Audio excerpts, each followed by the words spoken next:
Excellent. So good afternoon, everybody. Welcome. It's very nice to see you. Hopefully we get to see all of you very, very soon. I want to welcome you to this year's Pi Sigma Alpha event. I'm John White, your friendly MC, um, and the advisor to Pi Sigma Alpha. Um, as we begin, note that Pi Sigma Alpha was founded in 1920, 100 years ago last year.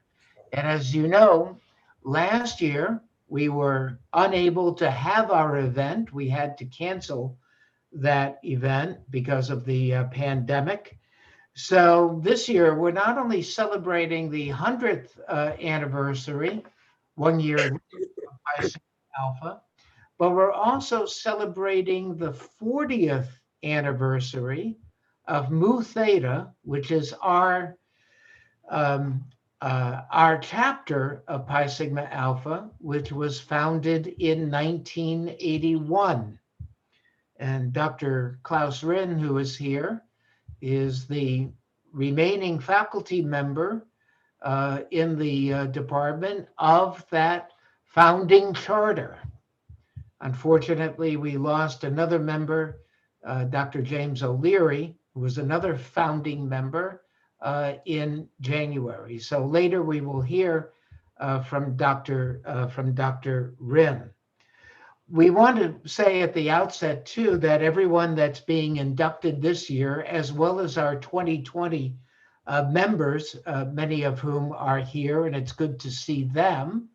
Um, you've earned this honor because of your grade point average of 3.5 or better GPA, which entitles you to this particular ceremony and this particular honor.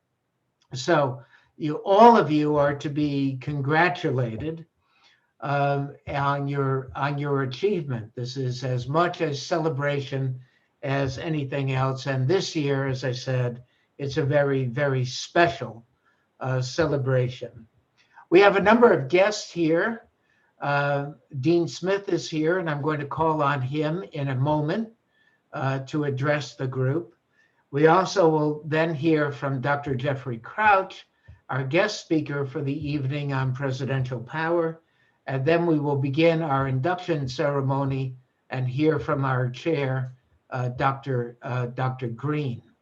So without further ado, let me turn things over to Dr. Smith, who is a member of our distinguished department, a new member of our distinguished department, and the new Dean of Arts and Sciences.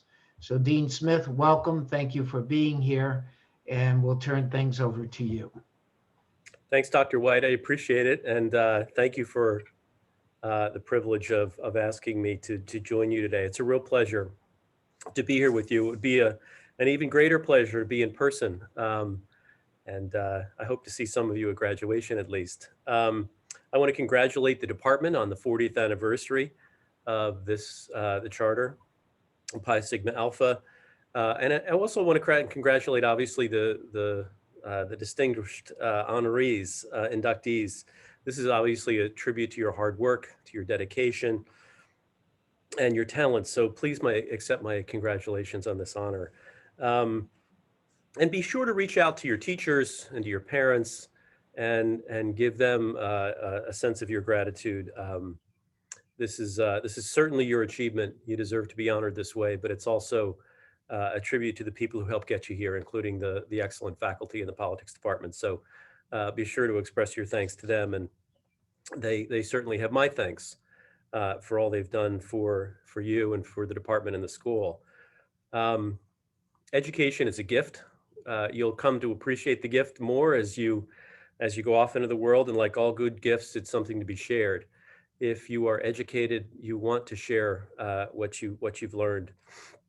That's one of the marks of an educated person, this desire to give back. And so this distinction means you have these rich gifts and talents. And so you should be a leader who serves. This is one of the things that Catholic University stands for. who uses those gifts to build up the human family, contributes in a wise way to the common good, to a culture of respect and mutual understanding, and to renew our politics in ways that it so desperately needs to be renewed, who stands up for the weak and marginalized. So in my short time here, I've been struck by the quality of our students and know you have those qualities too. And I'm gratified that you'll take those out into the world.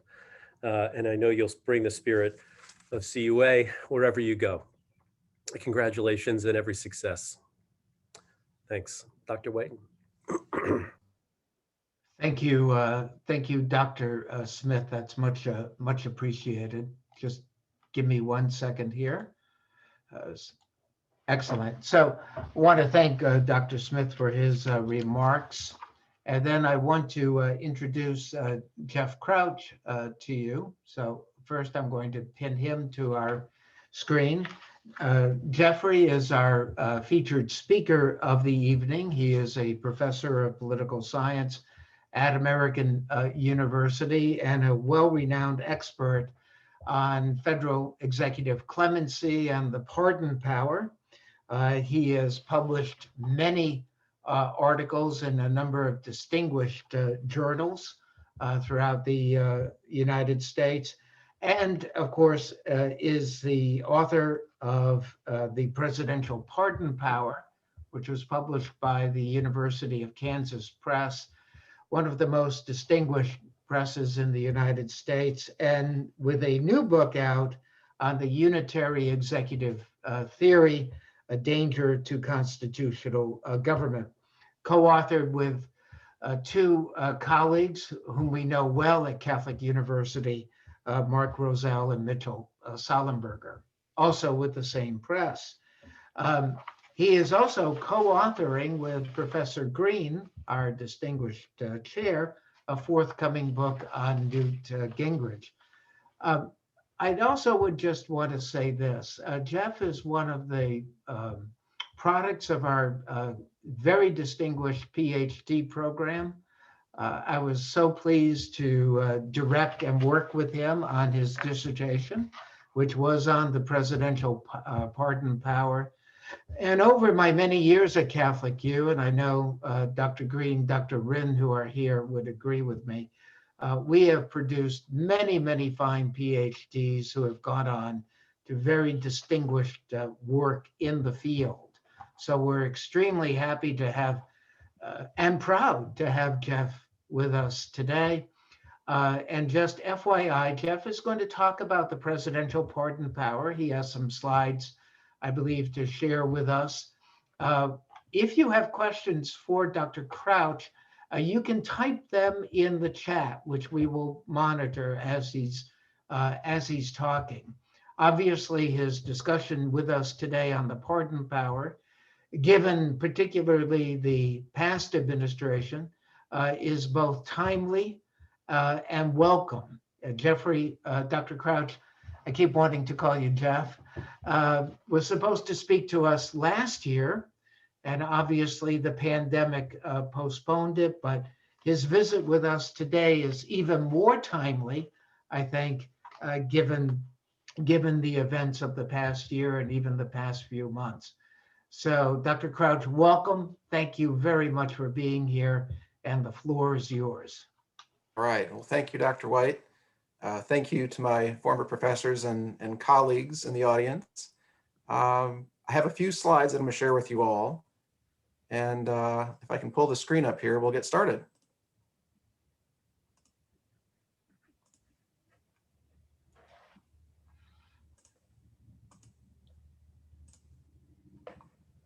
Okay. Everybody see that okay? We see it fine, Jeff. And there's no text on the screen on your end? No. Okay, great. Okay, so I'm going to keep track of my time here so I'm not going too far over. Thanks again to Dr. White.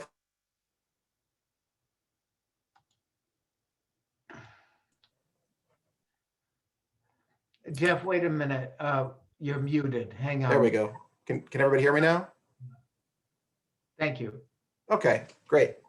So thanks again, Dr. White, for inviting me. Congratulations to to everyone here. I was a member of Pi Sigma Alpha in undergrad myself, so it's very cool to have the opportunity to speak with you all. The talk that I'm going to give you tonight is called A History of Presidential Powers Before and After Trump. And the goal for my talk tonight is really just to give everybody some tools to understand how the pardon power works. It's not meant to be like a comprehensive take on every pardon.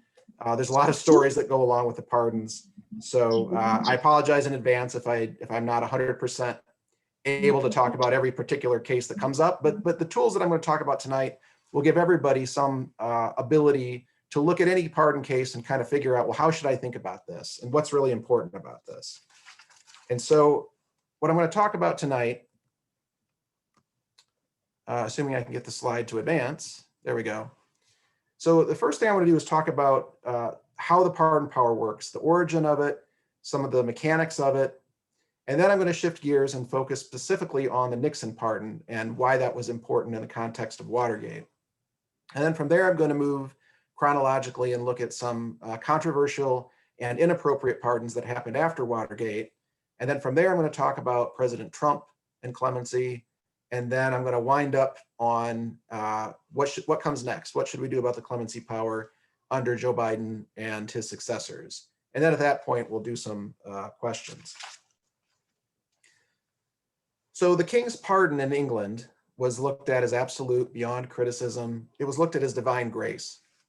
And of course, this is the model that the American framers looked at when they decided that their governing document was going to include a pardon power. As everybody knows from Intro to Government, the first governing document in the US was the Articles of Confederation. And under that document, there really wasn't an executive, let alone a pardon power. And so when the time came to replace the Articles of Confederation and the Constitution was up on deck, then this issue came up again. What should the pardon power look like? Well, the king is the model. And so it wasn't a huge issue. It wasn't something that they spent a lot of time talking about. This man is really responsible for the discussion that did occur. And his name is John Rutledge. And he represented South Carolina at the Constitutional Convention. And he basically scribbled into the margin of the Virginia plan language about a pardon power. And he's really responsible for this idea making it into the debates. And so he later became the second Chief Justice of the US after John Jay. But I think his equally important legacy has to do with the pardon power. And so what was it that the framers debated about the clemency power? What was it that was controversial? Well, there were three main concerns that were raised.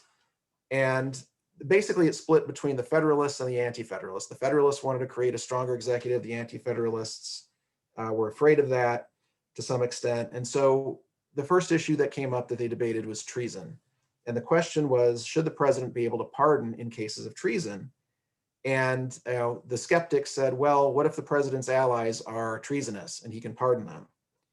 And the counter argument to that was, well, if that situation happens, then Congress can impeach him.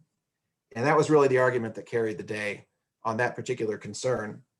And you notice this concern for clemency is kind of being a check and balance power. It's a check on the federal judiciary, but then the Congress has the ability to impeach the president or amend the Constitution. So keep that in mind as we move forward here. Another concern was whether or not the Senate should be involved with the clemency power. And one delegate said, well, the Senate already has too much power. We don't need to mix legislative and executive responsibilities in one branch. And so that was the view that won out there. And so this discussion of involving the Senate really didn't go anywhere. And then the third very controversial part about the clemency power and the debates over it were, should it be limited in terms of when it can be used? Should the president be able to pardon someone only after someone is convicted of committing a crime? And the framers debated about this and basically decided that it's probably a better arrangement to have the president with the ability to use the clemency power before somebody is convicted of a crime, in case you have a situation where you have a group of people that are conspiring and the president needs to be able to offer clemency to someone to get their cooperation against their co-conspirators. And so, again, three discussions about imposing limits on the clemency power, and three different times the discussion went in the direction of, let's just make the power really broad. Let's make it really all but unlimited, but then let's make sure that the president's subject to some checks for how he uses it, especially impeachment. So the most famous defense of the clemency power, I think, is by Alexander Hamilton. And he justifies this broad view in the clemency power that's vested in the president. And he provides these two rationales for why it makes sense for the president to have these powers. And if you think about it, it makes more sense for the president to have the clemency power than Congress, just because of the way they operate. Congress, there's 535 people today that have to get together, they have to debate, and then they have to vote, as opposed to the president, who is the head of the executive branch, and he can act as soon as he thinks clemency needs to be granted. And so there's a structural reason why it makes sense for the president to have it. And Hamilton provides these two rationales, and he says in Federalist 74, without an easy access to exceptions in favor of unfortunate guilt, justice would wear a countenance too sanguinary and cruel. And so this is basically the act of mercy rationale. He's acknowledging that there's no perfect criminal justice system, and there has to be a way for somebody to reach in and make an exception in certain cases. And so that's really what this rationale is for. The other rationale is, in seasons of insurrection or rebellion, a well-timed offer of pardon to the insurgents may restore the tranquility of the Commonwealth. And so this is another set of circumstances where the clemency power could be valuable to the president, to put down a rebellion, to offer perhaps an amnesty after an armed conflict, to welcome people who were violating the law for whatever reason back into society. And there's a great book that's coming out by Graham Dodds, who's a political scientist. It's called Mass Pardons in America. And he looks at really specifically mass pardons or amnesties and compares and contrasts them. So for anybody who's interested in future reading, there's my book, which is here. And there's Graham's book. So I endorse them both. So what actually ended up in the Constitution is literally what you see in front of you right now. Article 2, Section 2, Clause 1 says that the president may grant, quote, reprieves and pardons for offenses against the United States, except in cases of impeachment. So that's pretty broad. There's a lot of circumstances that are covered by just how sparse that language is. And over time, the courts have worked out exactly what the president can and can't do with clemency, but that's for another day. Not going to go too far into that. What I will say is that from that constitutional language, we can draw some conclusions. And so one conclusion is that only federal crimes are eligible for federal clemency. It says crimes against the United States, that means federal crimes. If somebody's committed a state offense, they have to go to whoever's able to give clemency in the state system. It could be a governor, it could be a parole board, it could be both. But the president can't do anything about that. He doesn't have the jurisdiction, essentially. And then another thing about the clemency power that you get from what it actually says in Article 2 is this very broad sense of when it can be offered. And really, the only requirement is that a crime has to have been committed. The president can pardon someone as soon as that offense is committed. He doesn't have to wait until someone is indicted or charged. He doesn't have to wait until there's a trial or that person is sentenced. And there's a case called Garland that basically supports this interpretation of the timing of when a pardon can be granted. And I mentioned we're not going to get too far into the courts, but there are a couple cases I want to just highlight here pretty quickly. So the first case is United States versus Wilson from 1833. And if you look at the case, you see the Supreme Court in this unanimous decision decides that a pardon is an act of grace.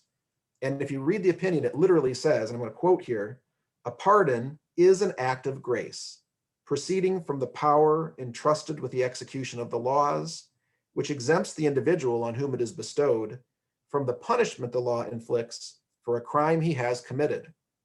It is the private, though official, act of the executive magistrate delivered to the individual for whose benefit it is intended and not communicated officially to the court. So this is kind of a kingly conception of clemency. It's an act of grace. The president bestows it on someone. And this is the interpretation that is in vogue, until another case comes along called Biddle versus Perovich. And you see there's a pretty big time gap between these cases. And Biddle versus Perovich happens in 1927. And here we have the Supreme Court and another unanimous opinion say this, and I quote, "A pardon in our days is not a private act of grace from an individual happening to possess power. It is a part of the constitutional scheme. When granted, it is the determination of the ultimate authority that the public welfare will be better served by inflicting less than what the judgment fixed, just as the original punishment would be imposed without regard to the prisoner's consent and in the teeth of his will, whether he liked it or not. The public welfare, not his consent, determines what shall be done." So this didn't overrule the Wilson case, and the result has been these two rationales are both out there. And, you know, again, they track what Alexander Hamilton said about how we should think about pardons. And these other cases I have up here, just because they were part of the public debate over President Trump recently. What is the effect of a pardon? Well, a federal pardon doesn't erase somebody's record of indictment or conviction. It forgives a crime, but it doesn't, you know, expunge or wipe out the court records of what took place. And then the other case here, Burdick versus United States. This also was something that was debated in the news during the Trump administration. And the Burdick case basically says that if you accept a pardon, you're essentially admitting guilt for something. Otherwise, why would you accept a pardon? And there's a debate about this. Some scholars say, oh no, this is just dicta. This wasn't key to the holding in the case. And other scholars say, well, actually, yes, it actually was a very important part of the case. I kind of fall along the line of acceptance implies guilt. And there's a great story about Gerald Ford. So Gerald Ford pardoned Richard Nixon, which we'll talk about more in a moment. But he used to carry around in his wallet a little newspaper clipping of the Burdick case. And he received a lot of criticism for not getting like an explicit apology from Richard Nixon when he pardoned him.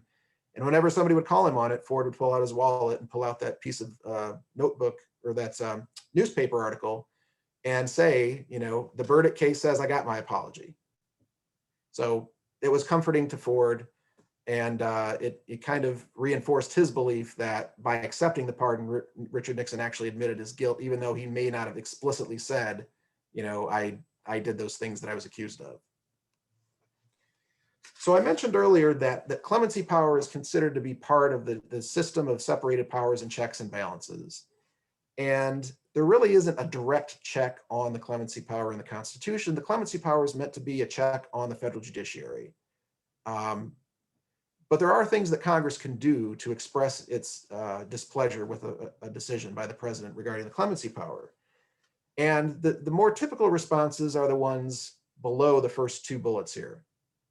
Congress can hold hearings, they can issue subpoenas, they can request documents, they can threaten to end funding for presidential programs, they can have legislative stalemate, they can delay the president's confirmation nominations. So there's a lot of things Congress can do if they're upset about a particular pardon. And we've seen them use this. You know, Congress held hearings after the Mark Rich pardon. Not much came of it, but at least they had the hearings. They recognized it was a controversial decision that deserved an investigation. And it did have quite a bit of media attention and an investigation into the circumstances of that decision. But really, there's not a whole lot of teeth in those remedies. I mean, those are kind of ways that Congress can raise the profile of a clemency decision for the public, but there's not a whole lot they can do to directly punish the decision using those things. What they can do are the first two things. They can impeach the president, and we've seen that, you know, with President Trump, who was impeached twice. And they can amend the Constitution to change what the clemency power says. Now, of course, you can say, well, you know, impeachment, how effective a check is that? Well, that's another discussion, right? The check is there. We know it works. We know it can be imposed quickly. Is it likely that a president is going to be impeached for a pardon? It would probably have to be something pretty controversial, maybe a self-pardon.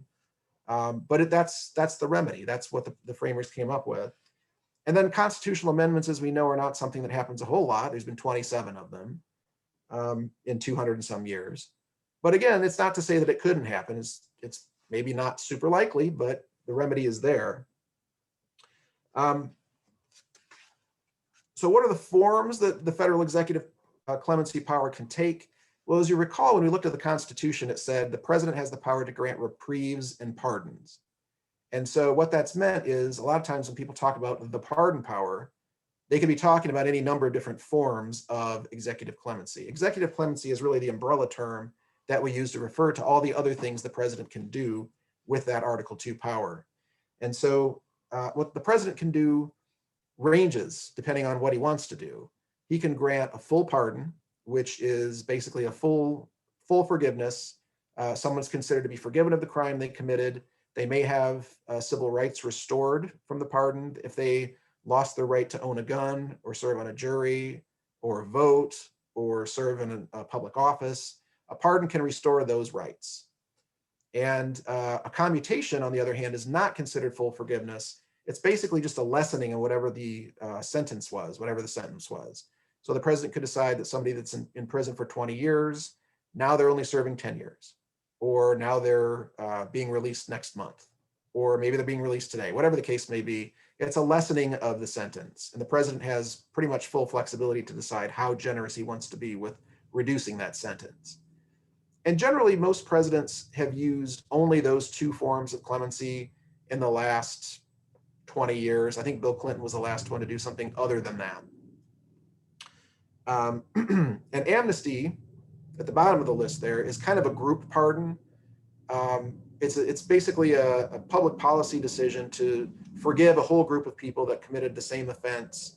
It doesn't necessarily require any kind of judicial inquiry into that group of people. As long as the person who's covered by the group can show they're a member of the group, they generally are given amnesty. And it's usually before people are actually convicted. As I said, there doesn't need to be any kind of judicial process before the amnesty is given. And it's the president using the clemency power for the public welfare. It's a recognition that this is a policy decision that I'm making because it's better to welcome that group of people back into society than it is to continue to punish them. And I mentioned the other forms, remittance of fines and forfeitures. If someone owes the government money, the government can say, don't worry about it anymore. And then a reprieve is just a delay. It's a delay of the full sentence, whatever that sentence is.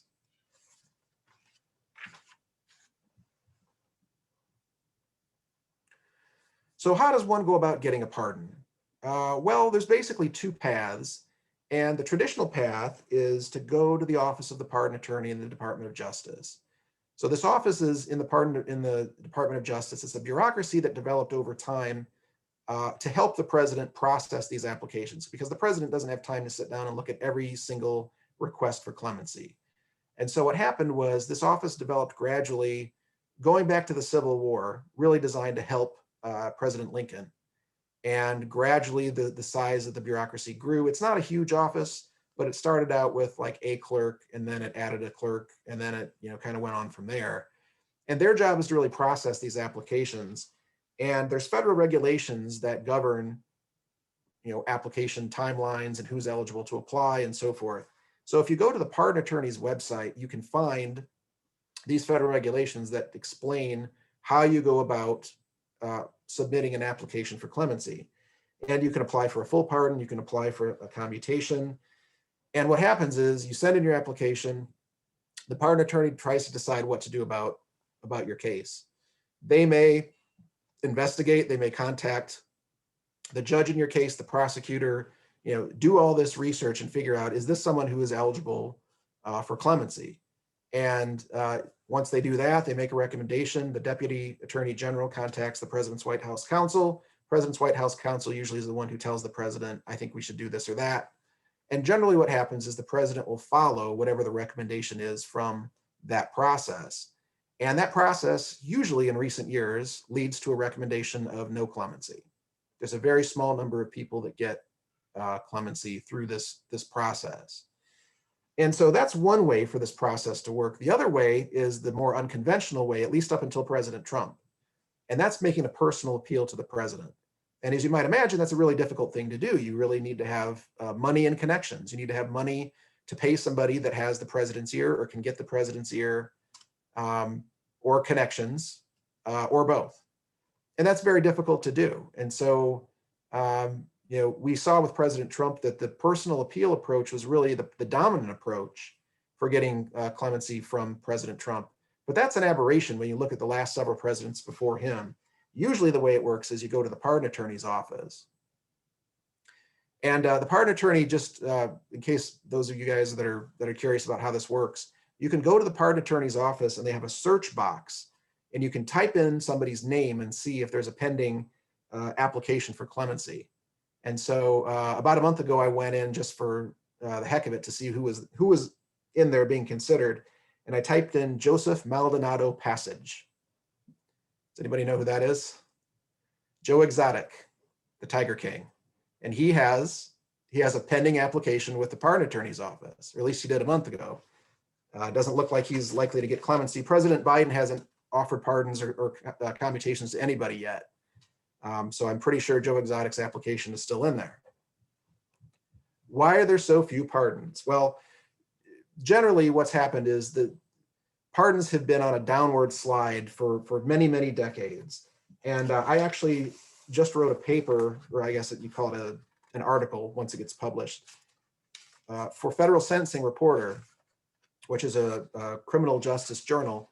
And in that, I track the way that clemency grants have kind of dried up over time. And just very quickly here, one thing that is relevant for this discussion, between 1860 and 1900, 49%, almost half, of applications for presidential pardons were granted. And if you look at the numbers between 1900 and 1980, almost every year there were about 100 grants of pardon or commutation. And a former pardon attorney named Margaret Love wrote that between 1900 and 2001, presidents pardoned frequently and generously at regular intervals over the course of each president's term. But as you move forward in time, that number starts to drop. And so a scholar named Albert Altschuler figured that between 1961 and 1980, presidents granted only 28% of clemency applications. And if you look at individual presidents, you see those numbers start to drop even more. Ronald Reagan granted about 12% of clemency applications. George H.W. Bush granted 5%. Clinton granted 6%. George W. Bush granted under 2%. Barack Obama granted 5%. And Donald Trump granted about 2%. And some of those numbers are a little bit thrown off because those presidents received a lot of applications. For example, President Obama received tens of thousands of applications because of his clemency initiative. But the basic point remains. I mean, getting clemency in 2021 is very, very difficult compared to how difficult it was, 10, 20, 30, 40 years in the past. So why so few pardons? What has caused this lack of positive clemency recommendations? I think there's two real reasons for this. And one of them is kind of a bottom-up reason, and the other one's kind of a top-down reason. So the bottom-up reason, the case is made by Margaret Love, and she says, look, what happened was in the 1970s, the Attorney General basically delegated the responsibility for clemency down to other subordinates. And so it was no longer a priority. And so those subordinates, largely prosecutors, were reviewing the work of other prosecutors and basically finding that it was fine. There's no real incentive for a prosecutor to undo the work of other prosecutors. And so Love says what happened was that at some point, these prosecutors just started rubber stamping the results of these other prosecutors. And so that's kind of the bottom-up reason why pardons have dried up. And the top-down reason, I argue, is that presidents, again, before President Trump, who seems kind of in a different category, are sensitive to the media and public opinion. They don't want to do anything that's going to hurt their job approval rating. They're not going to, want to take risks on pardons that don't really do much for them. And so that's another reason why pardons have gone downhill. The tough on crime mentality that took hold in the Reagan administration that other presidents after him have emulated. And I think you see this with a decision that George W. Bush made regarding a pardon that was granted to a man named Isaac Robert Toucey. And Toucey was given a pardon. It was announced by the Justice Department. It was on a master warrant with other names. And, wasn't a huge deal until the media started investigating Mr. Toucey's background and found that his father had given large donations to the Republican Party. And then once this became part of the media, part of the media world, Bush had a problem. He didn't want that story out there. And so he tried to make the pardon go away. And you can't really take back a completed pardon. And I think Bush knew that. And so what he tried to do is argue that the pardon was never complete. And so how does that work? The argument was that Toucey never received the little certificate that had his name on it that said, "You are hereby pardoned, Isaac Robert Toucey, signed George W. Bush." And the Bush administration said, that's the pardon. He never got that, therefore the pardon never happened. But the reality is, and I wrote a journal article in which I kind of took this on, the reality was Toucey was pardoned way before that. His name was on a master warrant. It was announced to the public. That's a pardon. That little certificate that every person may or may not actually get later on is not the pardon. But Toucey never challenged it, and so we don't have a resolution to the case. But I think that that was decided wrongly. But I think the reason why Bush cared about what the public thought was this reason, this concern about public opinion, his approval rating, and so forth. It's not just Bush, it's other presidents as well. There's no real incentive for presidents to offer clemency to people. They just don't get very much out of it most of the time. Okay, let's talk about Watergate. So I have an entire chapter in my book devoted to the Nixon pardon and Watergate. And to kind of refresh everybody's memories, Watergate is a situation where Nixon agreed to participate in the cover-up of a break-in at the DNC headquarters in the Watergate Hotel. He basically signed off on paying hush money to the burglars, and he had a taping system. And then when that became public, the tapes, showed that Nixon participated in this cover-up. And so he had to resign.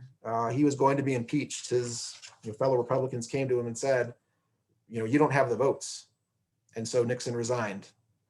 And then a month after he left office, when Gerald Ford, his vice president, took over as president, Ford pardoned Nixon.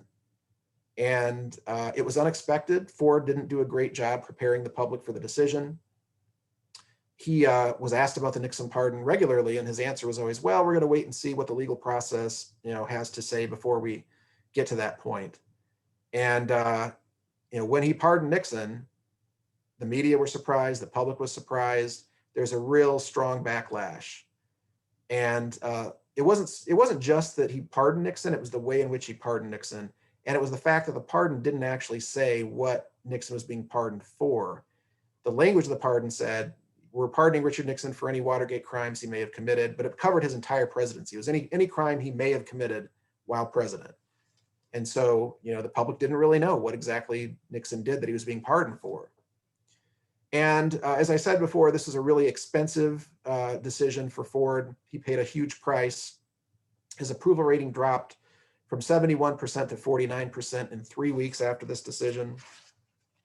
And it really hurt his public image. I mean, he was somebody who, wasn't considered to be part of the Nixon, Watergate crowd. And now he was kind of being painted with the same brush. This is a Nixonian, a Watergate-like thing that he did. And so the public was very upset about it. And so the debate of the media at the time focused around these three questions. Number one, was there a deal? Number two, was it legal to pardon Nixon? And number three, why did Ford decide to do it now, a month into his term? And the first question, was there a deal? It was a little bit, there's a little bit of a strange situation about that, because Nixon's chief of staff, Alexander Haig, had actually offered Ford some kind of a deal when he was vice president. And Ford at the time said, no deal, not doing it. But then a month later, Ford decided to pardon Nixon anyway. And Ford always said that, yeah, I was offered a deal, but I didn't take it. The reason I pardoned Nixon was because it was for the good of the country. That's why I acted. And so some of the criticism of Ford has come from the fact that, well, why are we being kind of, elusive about what happened behind the scenes? And Ford's answer was just, look, you got to trust me on this one. This is why I did it. Another question that came up was the Nixon pardon legal? And, when the last couple months of the Trump administration saw some of this type of public debate over the legality of certain pardons, there were several law professors who kind of came up with theories and threw them out there and said, here's a reason why Trump can't pardon himself or his family or whomever. And some of the same types of arguments that were made under President Trump were made 45 years ago with the Nixon situation. One of the concerns that law professors expressed 45 years ago was the lack of specificity. as I said before, the Nixon pardon didn't say these are the offenses that the president is being pardoned for, the former president's being pardoned for. And so some legal scholars said, well, a pardon has to be specific. It's got to specify whatever it is the offenses are that are being pardoned. And another concern raised at the time was about the federal regulations. So I mentioned the pardon attorney's office before. Usually the way pardons go is they're processed by the pardon attorney, and then they get to the president, and then the president has to decide what to do. And in the case of the Nixon pardon, the president just acted. And some people argued, well, he's got to follow the federal regulations. And the truth is he doesn't. The pardon attorney is there as an advisor. They're not somebody that can bind how the president uses his constitutional power. Normally presidents do follow their advice, but they don't have to. And the specificity concern as well. Normally the president does specify what the offenses are, but he doesn't have to. And then the timing, there's a couple different things going on here. Ford realized that he needed to act quickly. He knew that Nixon was likely to be indicted soon. And, once he decided that he needed to do it, he didn't want to wait to do it because he was afraid someone would talk him out of it. And so he decided he needed to do it. He knew that Nixon was likely to be indicted soon. And people were kind of whispering in his ear about Nixon's health too. And so for those reasons, he decided, you know what, I just got to go ahead and do this. It's not great timing for me, but I just got to do it. I got to give myself space to govern. And so he did. And as I said before, there were real consequences to this. This was an expensive decision for Ford. It reminded the public of just how crooked Watergate was. It basically destroyed Ford's image. When you watch Saturday Night Live and you see Chevy Chase do a pratfall, people thought that was hysterical because it captured something that they believed about Ford, that he was kind of this dumb guy who was in over his head, didn't know what he was doing as president. The Nixon pardon helped cost Republicans in the 74 midterms. That's the Watergate baby class of Democrats. Dozens of Republicans lost their seats. And then Ford, of course, ran for president on his own in 76, and he was defeated by Jimmy Carter.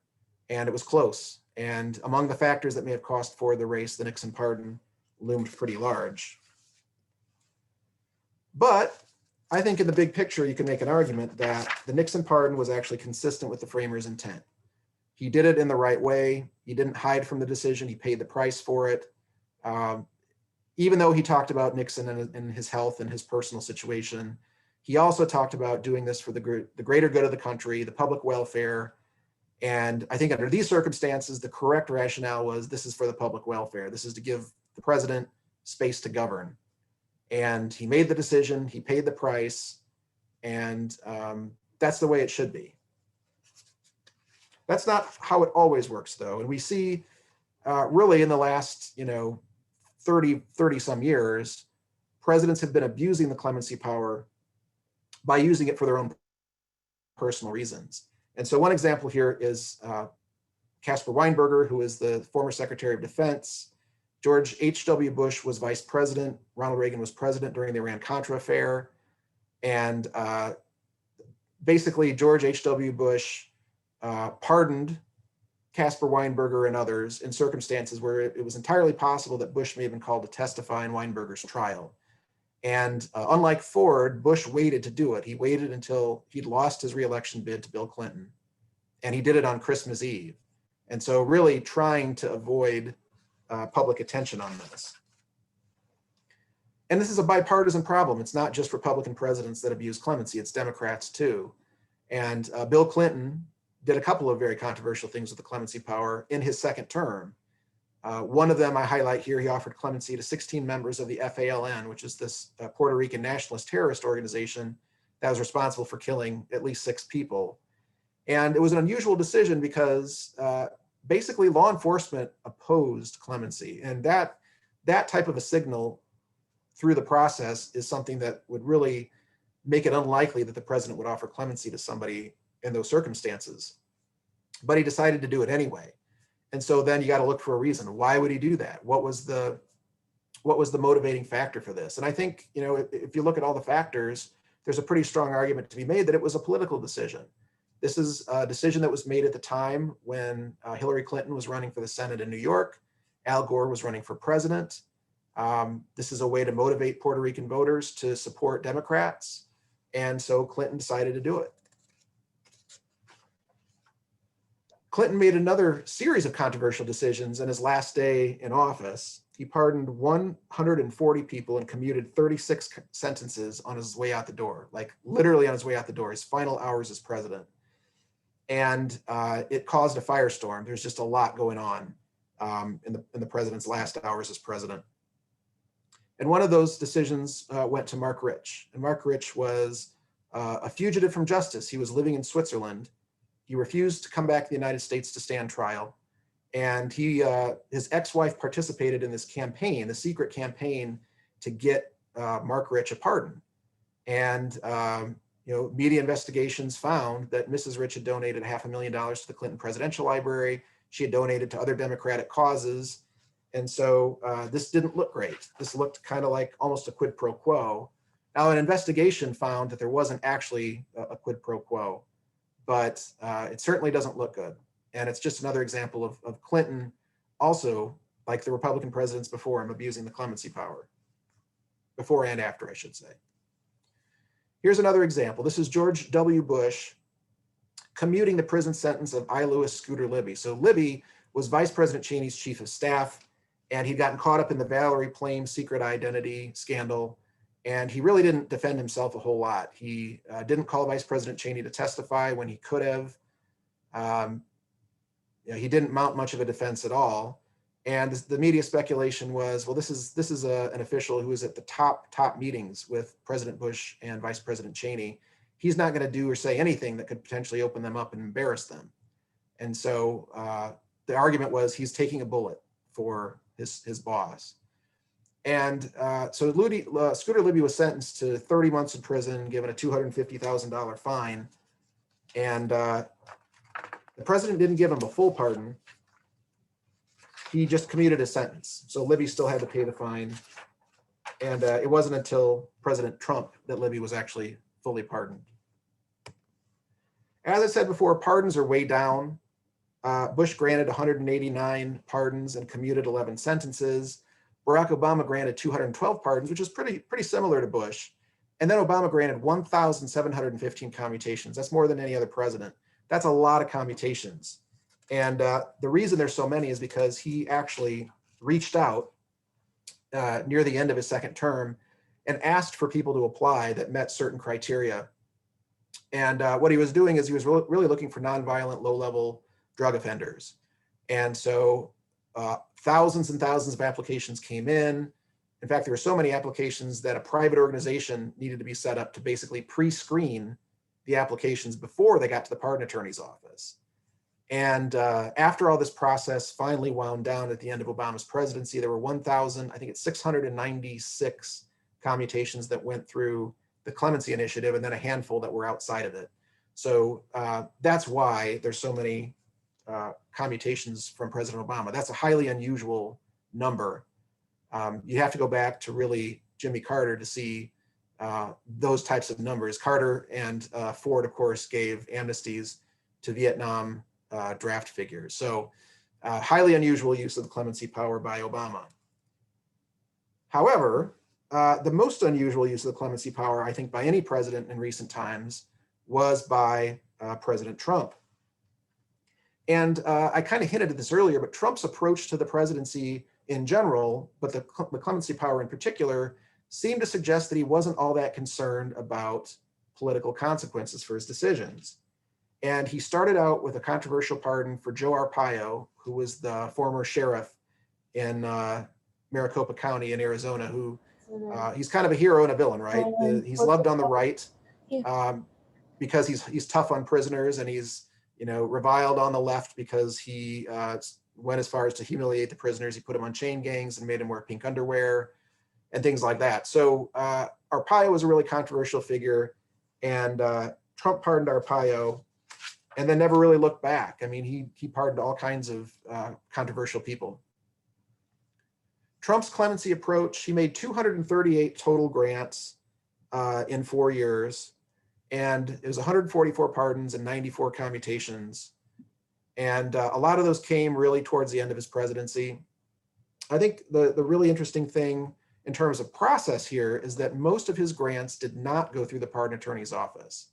There's a legal scholar named Jack Goldsmith who worked with Margaret Love and a couple other people to come up with their best guess as to how people got a pardon. And they tracked down newspaper articles and other things to try to come up with how did the president have a connection to this particular person that got a pardon.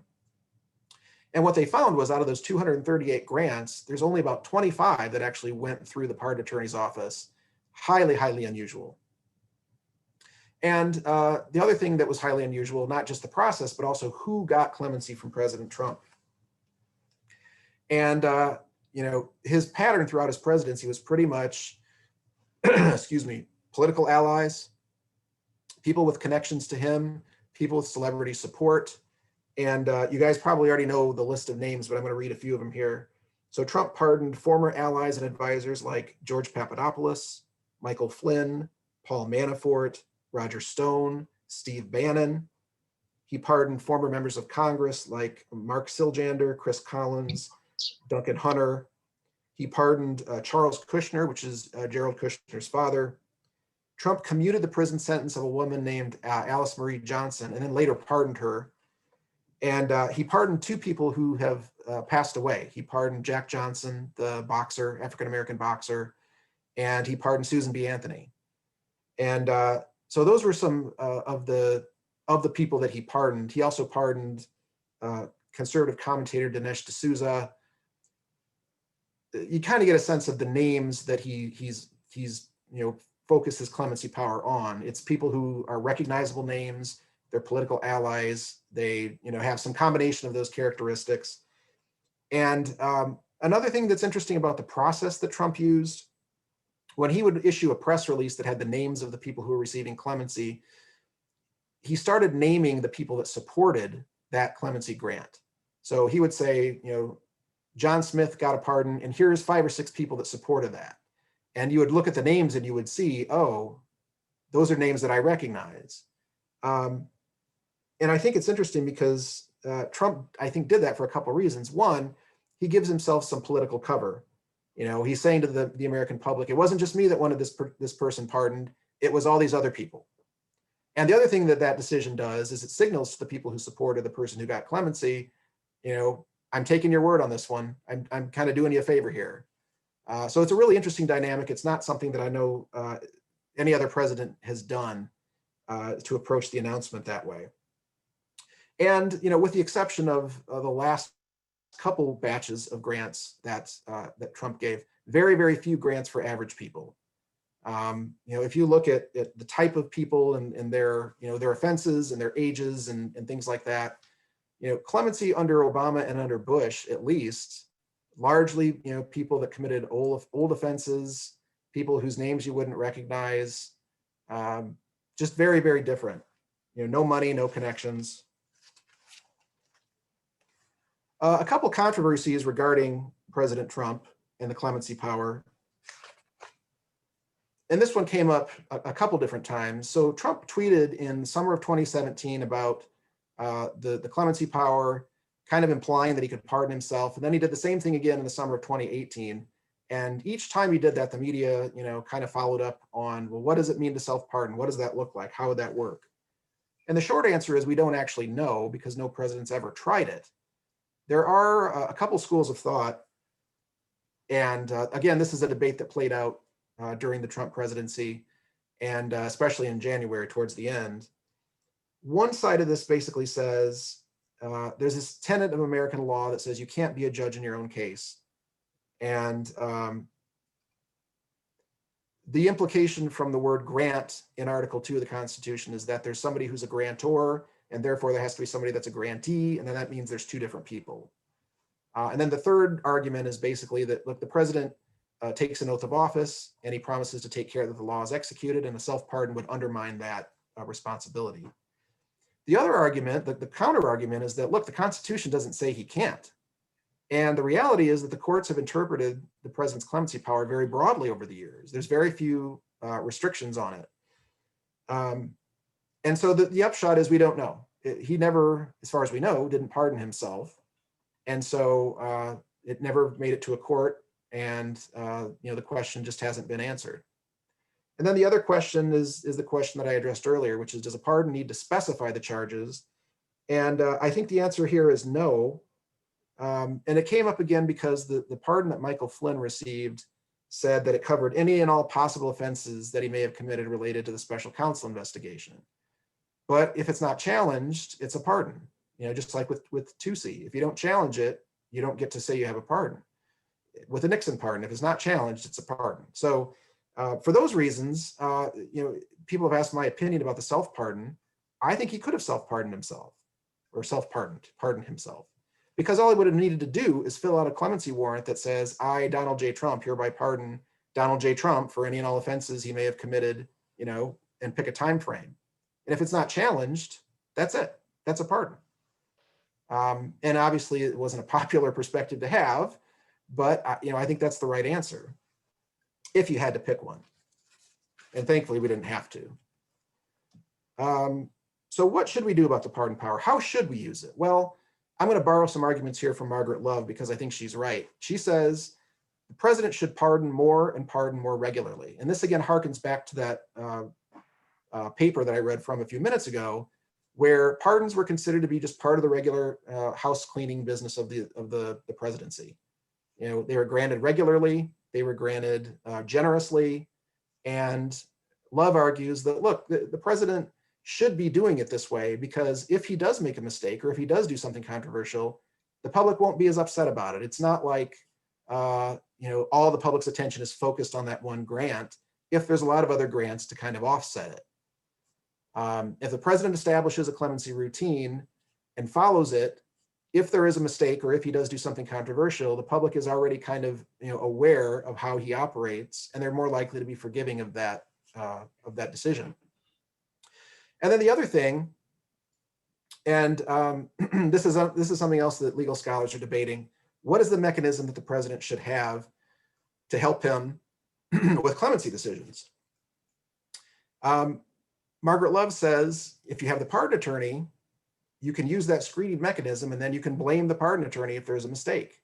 Like, they're there to take heat for you if you need them to. And other scholars have said, well, we need to rethink how we do this clemency process. We should have a committee, and it should be a diverse committee, and they should use data.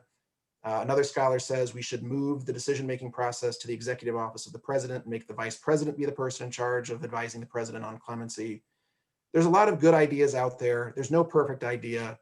I think a lot of it comes down to, the president needs to prioritize clemency. He needs to pick an attorney general that understands that it's a priority, and they need to pick a pardon attorney who is going to stand up to the subordinates who don't want to grant positive to give positive recommendations for applications. If you line up all those figures and you have them all working in the same direction, I think that can make a difference. And we don't know what President Biden is going to do yet. He hasn't pardoned or commuted any sentences yet. And it's not surprising. I mean, if you go back before President Trump, it took Obama and George W. Bush both 2 years before they used the clemency power at all. And so I wouldn't be surprised if Biden waits that long, especially coming on the heels of basically the last 2 months of the Trump presidency and all those controversies around pardons. But we'll see. It's to be determined. And that's all I have. Jeff, thank you. Thank you very much. And, Thank you. let me see if we can, if you could stop your screen share, that would be, thank you. Thank you so much. Thank you. And I want to just begin. We have a couple of minutes for questions. I want to just begin with this one, and it's more an observation than a question. Mm-hmm. We have, as you know from your work on the unitary executive, we've had presidents from both parties that have essentially exercised powers far beyond those in the Constitution or what the Constitution envisioned for the president.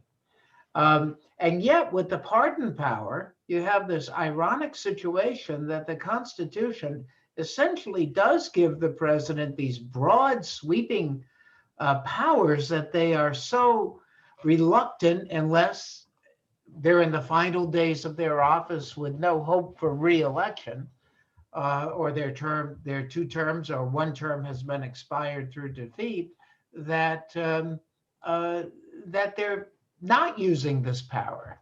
It just strikes me as being so ironic that you have this disparity between, these 2 aspects.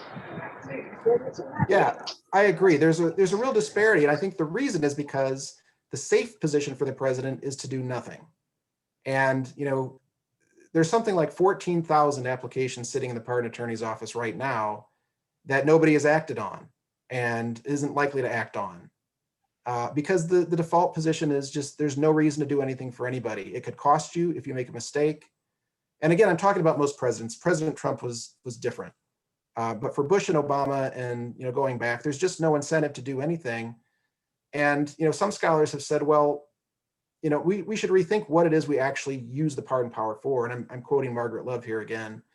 And she said, we really need to think about what pardon is supposed to do. Is there a way that people could have their rights to own a firearm restored through a court process? Or is there some way that we can kind of do an end run around the clemency power so that the president can't just sit there and not do anything with it? Or conversely, just use it to advantage his friends and allies. And I don't know, I don't know that it needs to be changed. I mean, one of the other debates at the end of Trump's term was about, well, we need to amend the Constitution to change the pardon power. And, like I said earlier, there's a lot of these debates that were carried out 45 years ago under Richard Nixon. Walter Mondale at the time said we need to involve, Congress in helping decide whether or not the president could make pardons. Nothing came of that. There's been other plans that have been proposed in recent years to impose some kind of a limitation. And what happens is, some other controversy happens and people move on. There just isn't that kind of sustained movement to change the clemency power. There's little eruptions here and there. And with Trump, there were more little eruptions than with other presidents, probably. But there hasn't been really a sustained movement to change it. And, President Biden probably isn't going to prioritize it, given that he's got to think about coronavirus and the vaccines and the economy and this infrastructure plan. And, it's just not usually a top shelf topic. But you're right. I mean, in the Constitution, it's pretty much all but unlimited. But presidents just refuse to use it as much as they could, while at the same time expanding their power as much as they can in other areas. We have just a couple more minutes for questions, and Sure. you can either type them in the chat, or you could, under reactions, just raise your virtual hand if you have a question for our distinguished guest. Okay. I think Did I cover it all? I think you covered it so well. It's unbelievable. I squeeze a lot in there. You did, and we really appreciate it. You can see again, for everyone here, why we're so proud of Dr. Crouch and the work that he has done and continues to do, and continues to make such a distinguished mark in the field. So, Jeff, on behalf of all of us and the department and our inductees, thank you so much for being here. We really appreciate having you today. I really appreciate everything that Dr. White, you, Dr. Ryn, Dr. Green, you guys have been wonderful colleagues and mentors, and I wouldn't be where I'm at without such support. So thank you very much. I appreciate it. Thank you very much, Jeff. Thanks, everybody. Congratulations. Thank you so much. The next part of our program are remarks from Dr. Green, and I'm looking for him on my screen here so we can pin him. I'm here. There you are. You moved, so let me ping you and welcome. We're so pleased to have our chair with us today and to congratulate our inductees. Thank you, Dr. White. I'll keep my remarks brief. I want to thank you and also Lena Nachako and Catherine Donahue for all the hard work you've done on behalf of Pi Sigma Alpha, and in particular putting this event together. It is a challenge during a pandemic, and you've all been doing hero's labor, so thank you very much. This is my first year as chair of the politics department, and one of the things that I enjoy the most about being chair is the opportunity to speak to students, and especially students who've accomplished something truly significant, as you all have. The Pi Sigma Alpha Honor Society is a prestigious organization, as you heard, over a century old, and the charter we have at Catholic University is 40 years old. It is reserved for students who've truly excelled in their studies, as all of you have. I'd like to say that it's nice to see some familiar faces here. Actually, first with Dr. Crouch, who, as you heard, was one of our graduates in the PhD program, is a co-author of mine. We're working together on this book on Newt Gingrich, and he's also a good friend. He's a phenomenal scholar as well. So it was great to hear his research and take on this highly salient issue of clemency, presidential clemency and pardon power. Also to see you all here, Catholic University students. There are some of you who I've had as when you were freshmen, and it's very rewarding for me as a professor to see you again 4 years later, concluding your undergraduate career, having demonstrated such remarkable ability as a student of politics. I just want to echo something that Dean Smith said. He talked about what you'll bring with you when you graduate. And to be sure, of course, in one way, this is an end. It's an end to your undergraduate career, but really it's a beginning. It's the beginning of a new chapter in your lives, a new and exciting chapter. And there's so many directions you can go and opportunities that you have. But I hope that what you carry with you is not just what you learn in the classroom and your knowledge of politics, as a scholar, but also the ethos of our department and the university, focusing on service, on contributing to society, and help us improve our civic life, which, as Dean Smith said, is desperately in need of improvement. And we have challenges. We have public policy challenges today. We'll have some tomorrow we won't even know about.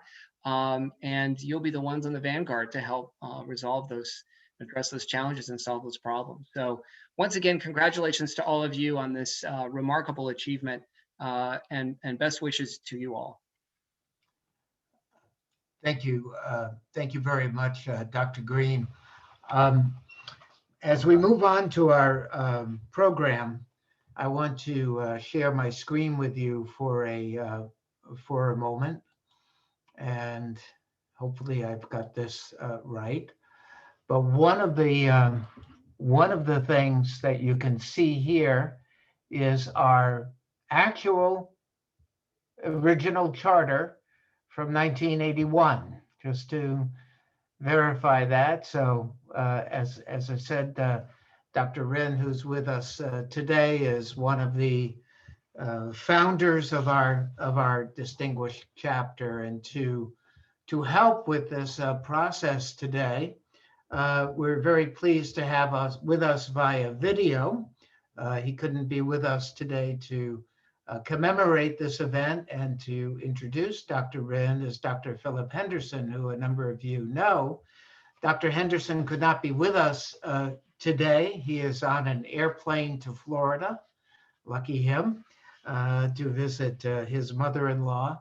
But he recorded a video for this event that I want to play now, and hopefully you all can see this.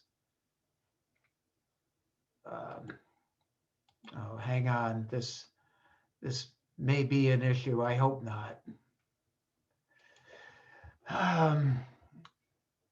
Let me try this again. If you bear with me for a minute, I'm going to stop the share for a second and do something very, very quickly. So he put a lot of effort into this, and I want to make sure that it can work. If Lena or Catherine or Kyle have access to that video, you guys can go ahead and play it. Otherwise, I will try to call that up again.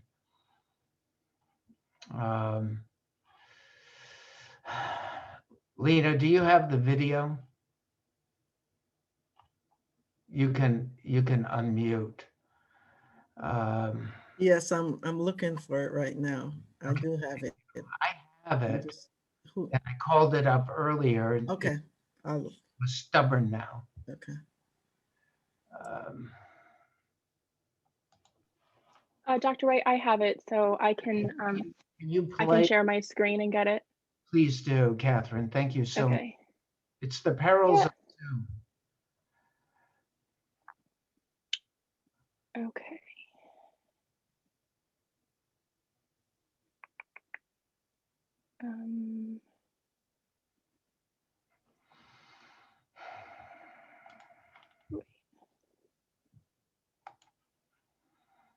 Um, I should be able to share my screen, right? Yes. Okay.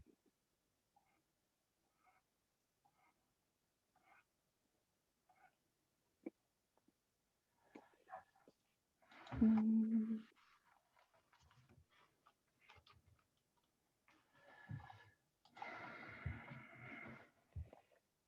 Sorry, I don't know. It's not working. Because it should work. Let me ask Lena or Kyle if they, let me try this one more time and see if this will work now. Good evening. Okay, I want to thank. I have it. Okay, Sorry for sorry. the inconvenience, folks. Hang on. Let me go ahead and share my screen again. Professor White for organizing this year's Pi Sigma Alpha annual induction ceremony. I regret that I can't be with you live this evening, but I'm flying to Fort Myers on Thursday at the very time this meeting takes place. So Dr. White and I are taping this on Monday. As Dr. White may have mentioned, I served as faculty advisor for Pi Sigma Alpha for about 20 years, beginning in the late 1990s until Dr. White graciously agreed to take over as faculty advisor for Pi Sigma Alpha. Around 2017, I think. John can correct me if I'm wrong on that. I want to extend my heartfelt congratulations to all of you who are being honored tonight as new inductees in Pi Sigma Alpha. And as I understand it, this includes both the class of 2020 and the class of 2021. I would also like to thank Dr. Jeff Crouch of American University for delivering the Pi Sigma Alpha address this evening. Jeff's book on the presidential pardon power on Kansas University Press is the most authoritative work on the subject. It reflects the fact that Jeff holds a law degree from my alma mater. I've got to put a plug in, the University of Michigan, as well as his PhD from the Catholic University of America. And Dr. White directed that dissertation, which became the book. Jeff recently co-authored an excellent book on the Unitary Executive with Mark Roselle and Mitch Sullenberger. Pi Sigma Alpha is the National Honor Society in Political Science. It was founded 101 years ago in 1920 at the University of Texas. Pi Sigma Alpha now has over 800 college and university chapters. The Mu Theta chapter at Catholic University was founded in 1981, so tonight marks the 40th anniversary of our chapter. Catholic University's chapter is the third oldest chapter of the 7 chapters in the Maryland and Washington, D.C. area.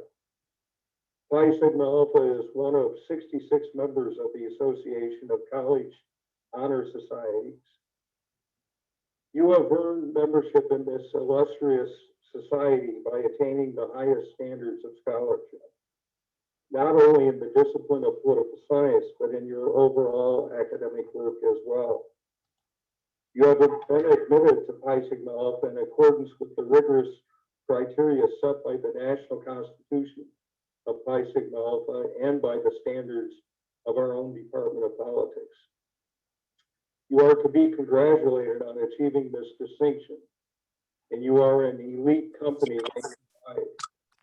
Notable members of Pi Sigma Alpha include former President Bill Clinton, former Supreme Court Chief Justice William Rehnquist, and recently retired Justice Anthony Kennedy. Senator Susan Collins of Maine is also a member of Pi Sigma Alpha, as is former news anchor for NBC News, Tom Brokaw. As I mentioned tonight, this marks the 40th anniversary of the Catholic University chapter of Phi Sigma Alpha Mu Theta, founded in 1981. There is only one surviving member from that very first induction ceremony among the faculty, and that is Dr. Claes Ryn. And we are honored to have him with us this evening. I would like to take time here to recognize the contributions and legacy of Dr. Ryn, who has been a professor in the politics department since 1976. Dr. Ryn has not only been a key figure in our department, he also served as the founder and director of both the National Humanities Institute and the Center for the Study of Statesmanship at CUA. He also is the founder and editor of the Journal of Humanitas. This journal was cited by the American Political Science Association as one of the 30 most influential journals in the field of political theory. The Center for the Study of Statesmanship, or CSS, promotes research, teaching, and public discussion about the meaning of statesmanship and how it can diffuse conflict and foster respectful foreign and domestic relations. CSS has been instrumental in bringing exceptionally talented individuals to Catholic University, both as faculty members in the Department of Politics and as graduate students in our PhD program. Dr. Ryn recently retired, very recently, but he will continue to be actively engaged on campus with the thriving Center for the Study of Statesmanship. I might note that CSS has sponsored Phi Sigma Alpha talks in recent years, including Louis Fisher, one of the nation's leading experts on separation of powers, and Colonel Larry Wilkerson, I should say, who served as Secretary of State Colin Powell's Chief of Staff in the Bush administration. In a survey of 1,086 political theory professors throughout the nation, Dr. Ryn was cited as one of the 75 most influential political theorists in political science, along with such notables as Harvey Mansfield of Harvard, Patrick Deneen of Notre Dame, and Stephen Macedo of Princeton. Among his many books, America the Virtuous received critical acclaim as a critique of the hawkish and imperialistic pro-war tendencies of the neoconservative movement in the United States that fueled the military intervention in Iraq in 2003. Claes has written extensively on Irving Babbitt, and many of our graduate students came here to study with him because of his highly regarded books and articles. He has lectured and published widely in the United States and China. In fact, the University of Beijing Press reprinted his book, America the Virtuous. He was invited in the year 2000 to deliver the Distinguished Foreign Scholar Lectures at Beijing University. Let me conclude by saying that it has been my great privilege to have an office next door to Professor Ryn's for 20 of my 28 years at Catholic University. I had the pleasure of engaging in countless discussions with him about history, political science, culture, art, and classical music, a favorite topic of both of us. I have been able to see firsthand why so many of our best doctoral students came to Catholic University from Sweden, China, Canada, and all over the United States to study with Professor Ryn. I will conclude by noting that when my wife asked my son, John Henderson, from the class of 2017, who his three favorite professors were in all of the subjects he had taken in his 4 years at Catholic University, John said without hesitation, Claes Ryn, and Claes Ryn. So on that note, let me turn it back to Dr. White. Thank you very much, Phil. And now with that, we'd like to call on Dr. Ryn to make some remarks. Thank you, John. I had no idea, positively no idea, that my friend Phil Henderson would offer this kind of introduction and even tribute. It's really much appreciated.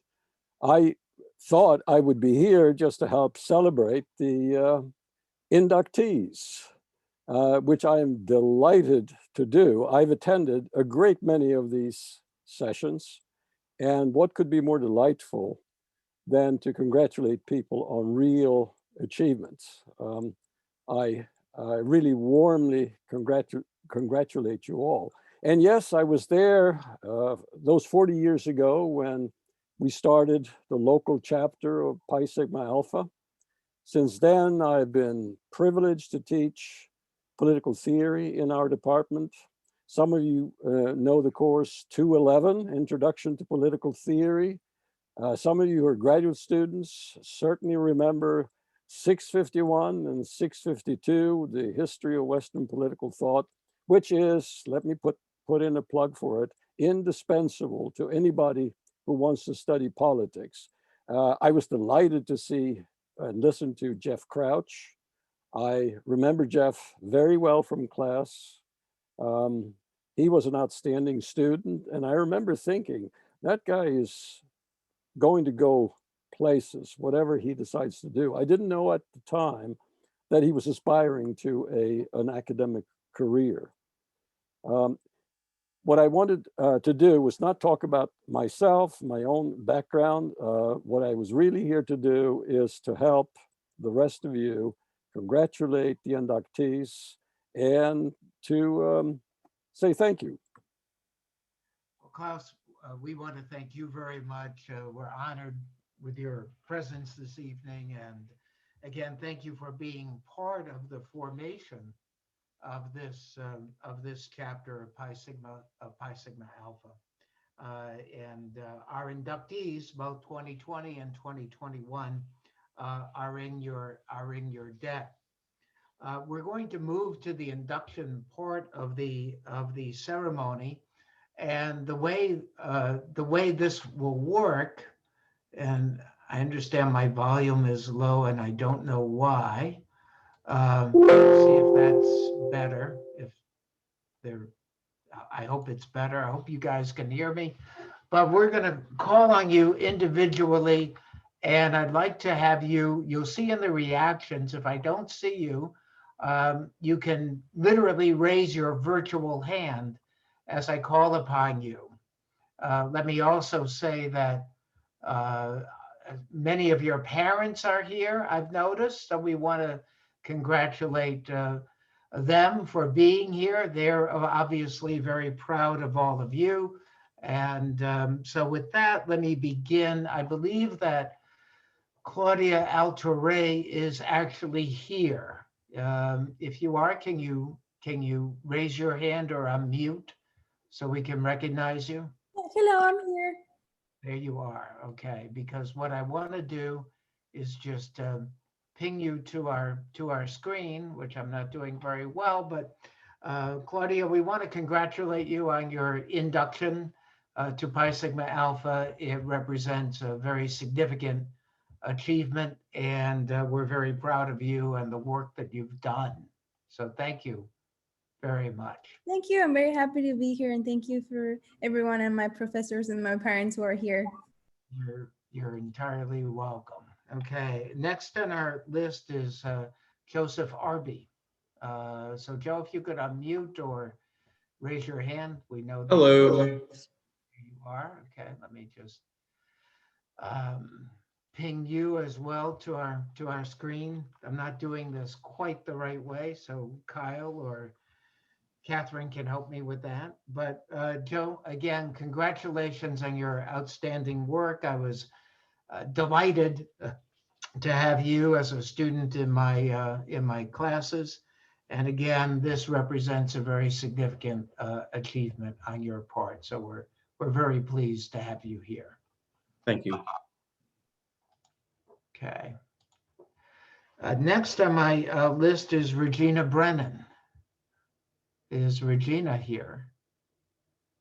Okay. If you are here, Regina, you can unmute, but I don't see her. Let me move on. Then if Regina is here later, we'll just go ahead and unmute. Emily Broda, I believe, is here. Emily, are you? Yes, hi, hello, Dr. White. Nice to see you. Thank you so much. And again, let me see if I can at least ping you a little bit. And again, I'll call on my technical experts to help me with the pinning. Yeah, but I'll pin them, so don't worry about it. I got it. I appreciate it. So Emily, we want to congratulate you. You've been a student also of mine.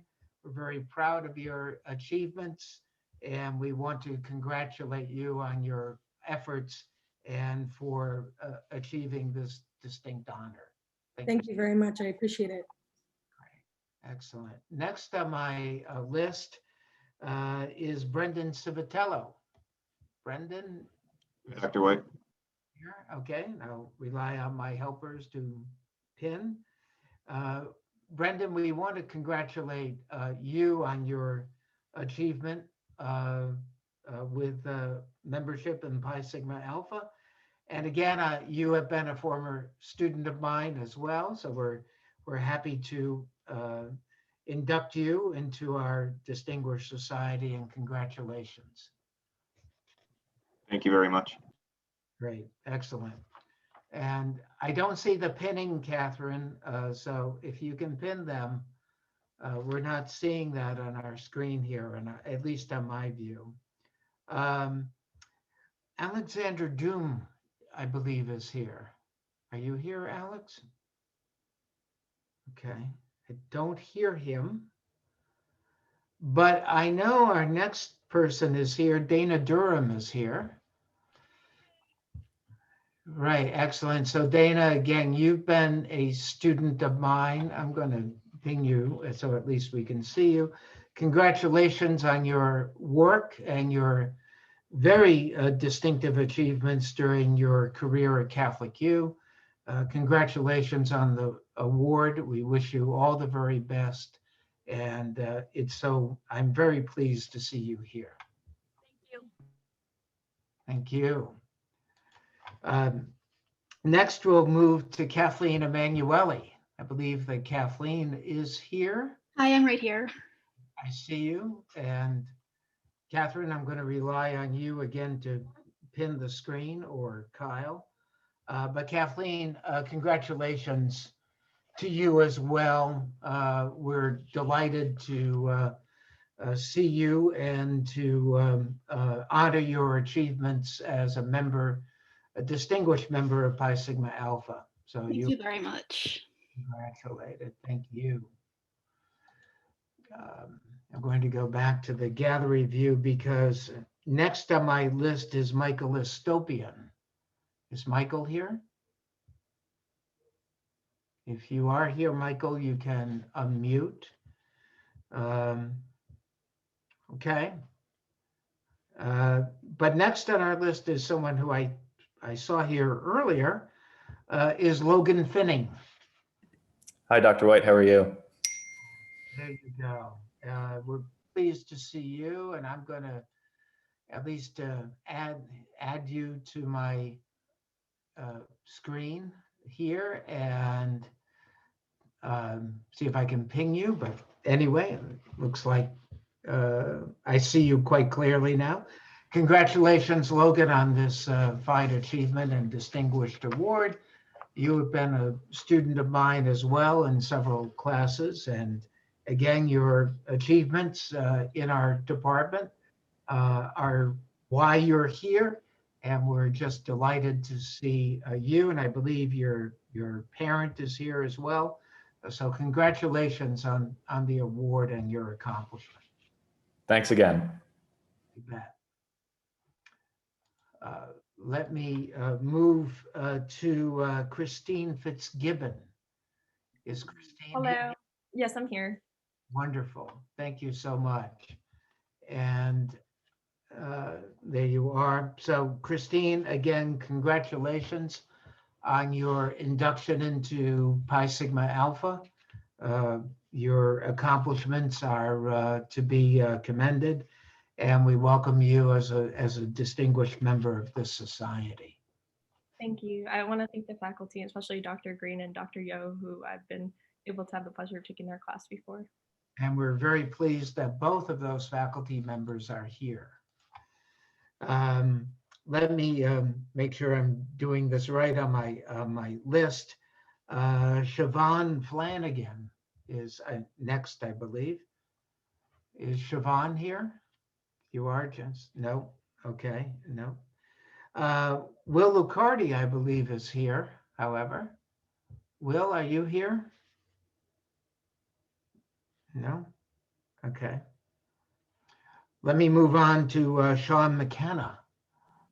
Hi, Dr. White. Sean, how are you? Good. So congratulations again on your distinguished accomplishments and induction into Pi Sigma Alpha. We very, very much appreciate your fine work in our department, and congratulations once again. Thank you, Dr. White. Thank you so much, Sean. Robert Metzger is next on my list. Robert, are you here? Okay, I don't see him. Let me move on to Colton Nowakowski. Is Colton here? Okay.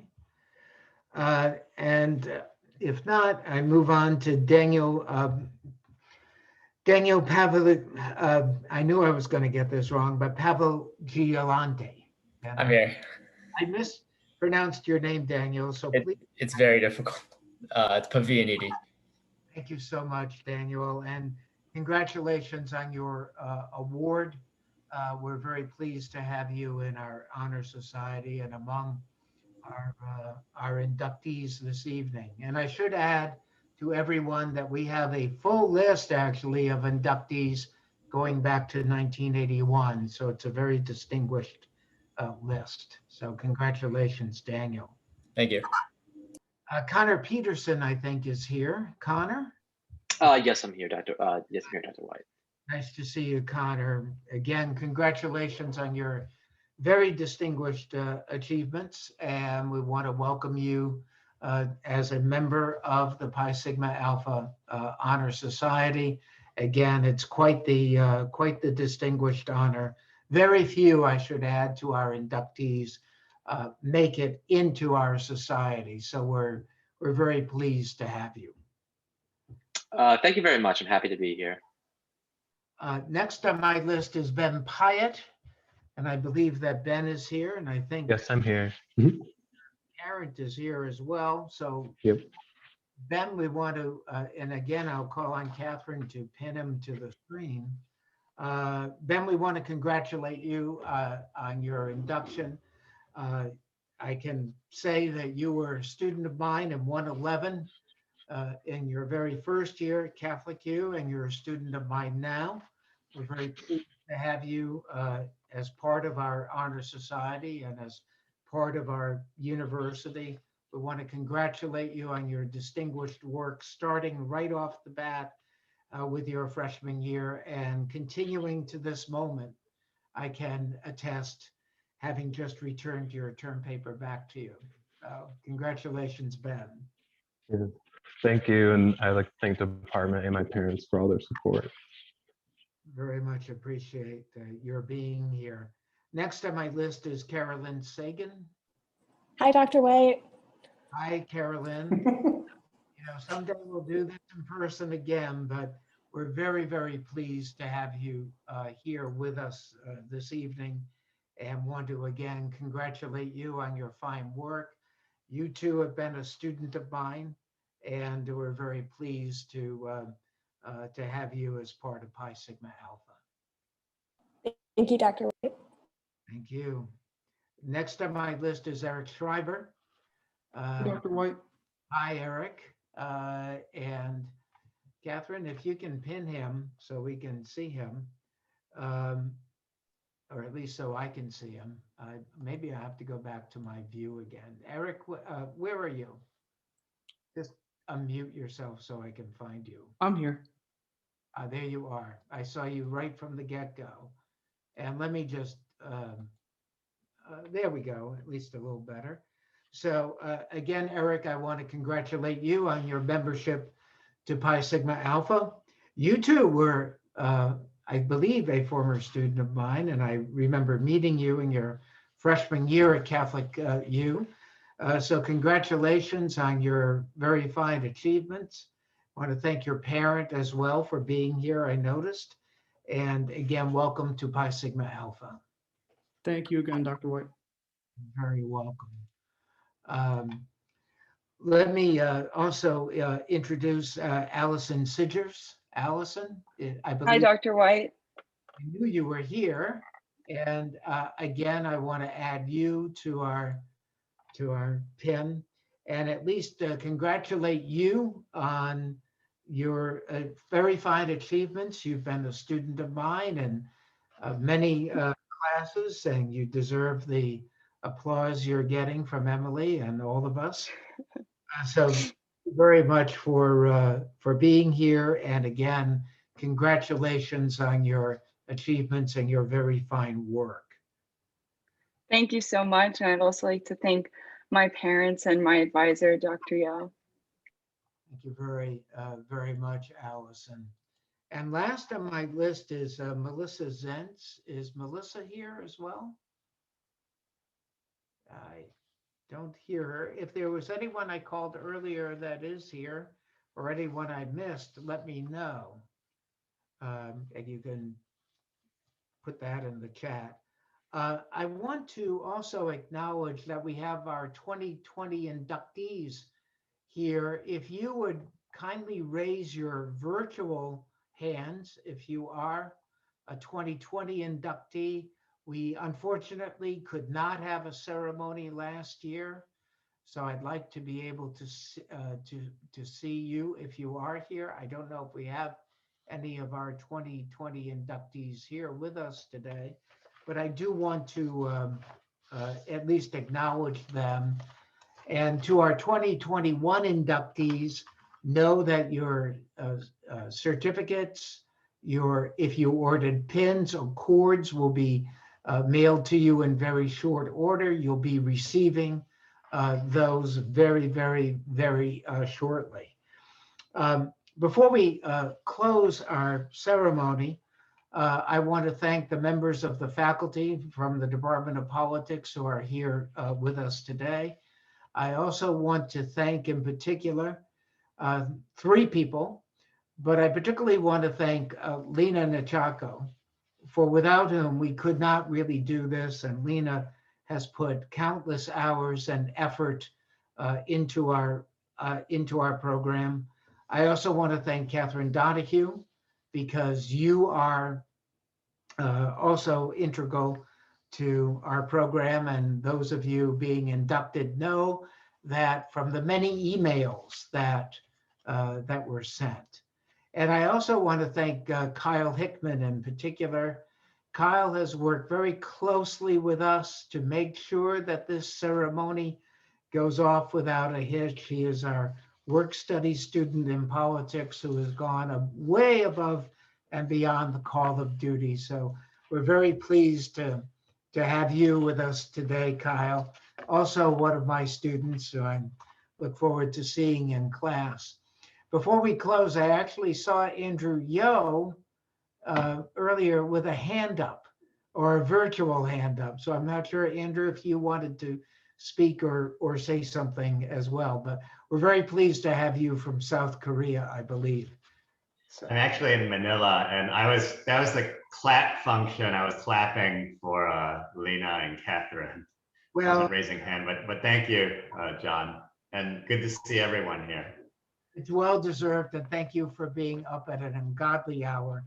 And I see clapping hands from our chair, Dr. Green. So thank you all. Thank you all again for a successful event. We look forward to having an in-person event next year. Thanks again to all of you, to your parents who joined us, to the faculty from the Department of Politics, and again to all of you, congratulations on your distinguished honor. We really appreciate it.